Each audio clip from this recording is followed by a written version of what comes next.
Hi friends, puri chapati పుల్కా ఏ రైస్లోకైనా super టేస్టీగా ఉండే బఠానీ మసాలా కర్రీ ఎలా చేయాలో చూద్దాం. దానికోసమని పచ్చి బఠానీలు కుక్కర్లో వేసుకొని శుభ్రంగా కడిగేసుకొని వాటిల్లో ఒక గ్లాస్ వాటర్ పోసుకొని ఒక స్పూన్ సాల్ట్ వేసుకొని ఇదంతా బాగా కలిసేట్టు కలుపుకొని లిడ్ క్లోజ్ చేసేసి స్టవ్ మీద పెట్టుకొని 2 విజిల్స్ వచ్చేదాకా ఉడికించుకోవాలి. ఇప్పుడు వేరే స్టవ్ వెలిగించుకొని దాని మీద కళాయి పెట్టేసుకొని 2 స్పూన్ల ఆయిల్ వేసుకొని మీడియం సైజ్ ఆనియన్ అలాగే 2 చిల్లీస్ ఈ విధంగా కట్ చేసుకొని వేసేసుకోవాలి.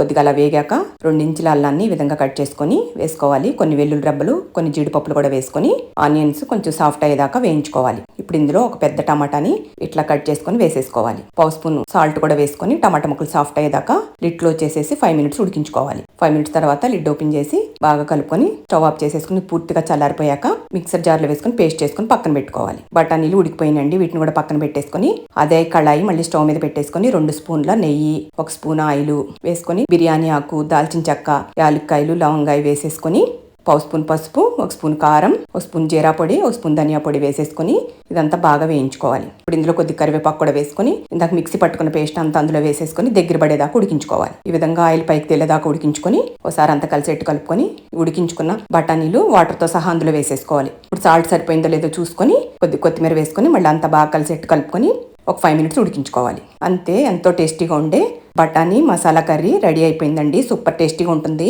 నేనైతే పుల్కాతో సర్వ్ చేశానండి. మీరు దేనితో అయినా సర్వ్ చేయండి, చాలా ఇష్టంగా తింటారు. బాగుంది.